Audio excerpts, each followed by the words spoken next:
భద్రాద్రి కొత్తగూడెం జిల్లా భద్రాచలంలోని ఐటీడీఏ కార్యాలయంలో పాలక మండలి సమావేశంలో డిప్యూటీ సీఎం మల్లు భట్టి విక్రమార్క, మంత్రులు కోమటిరెడ్డి వెంకటరెడ్డి, తుమ్మల నాగేశ్వరరావు పాల్గొన్నారు. ఐటీడీఏ పరిధిలో జరుగుతున్న విద్య, వైద్యం, వ్యవసాయం, వివిధ అభివృద్ధి కార్యక్రమాలపై సమీక్షా సమావేశం నిర్వహించారు. పాలక మండలి సమావేశంలో మంత్రులతో పాటు ఖమ్మం, భద్రాద్రి కొత్తగూడెం జిల్లా, ములుగు, మహబూబాబాద్ జిల్లా ప్రజాప్రతినిధులు, అధికారులు పాల్గొన్నారు. 4 జిల్లాల్లో అభివృద్ధి ఎలా జరుగుతుంది, అభివృద్ధి కార్యక్రమాలపై ఎలాంటి కార్యాచరణ చేపట్టాలనే విషయంపై వాడివేడి చర్చ నిర్వహించడం జరిగింది. Next time, now request you for further guidance. Thank you, Nana. That overall picture. So,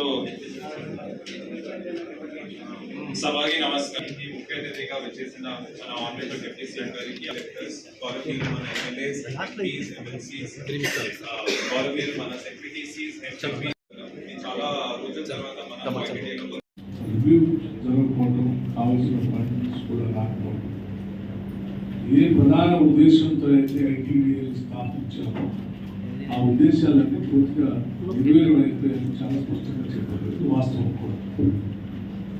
అందుకోసమే నిన్నటి సాయంత్రం వరకు లేట్ నైట్ వరకు కూడా బడ్జెట్ సమావేశాలు ఉన్నప్పటికీ ఇది అత్యంత ప్రాధాన్యత అంశంగా పరిగణలో తీసుకొని ఐటీడీఏ సమావేశాలు వెంటనే పెట్టాలి, లోతుగా అధ్యయనం కూడా చేసి వారికి కావాల్సిన ఏర్పాట్లన్నీ చేయాలి అని చెప్పి ఈ సమావేశాన్ని ఈరోజు ఏర్పాటు చేయడం.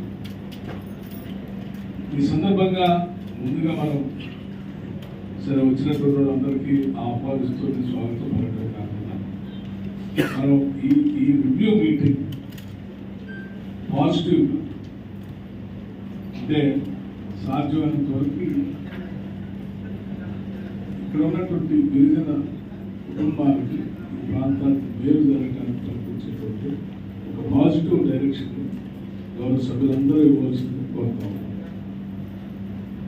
ఇందులో భాగంగా ప్రధానంగా మనం ఈ ప్రాంతాన్ని తీసుకుంటే ఈ ప్రభుత్వం యొక్క దృష్టి ట్రస్ట్ ఏరియా కూడా education, health, shelter and employment.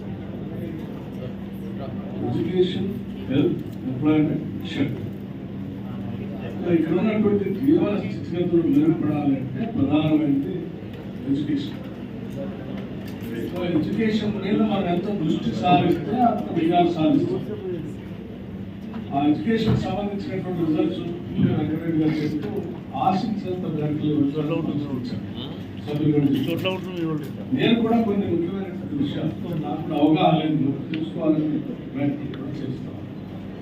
ముందుగా ఇక్కడ ఉన్నటువంటి రెసిడెన్షియల్ స్కూల్స్ కానీ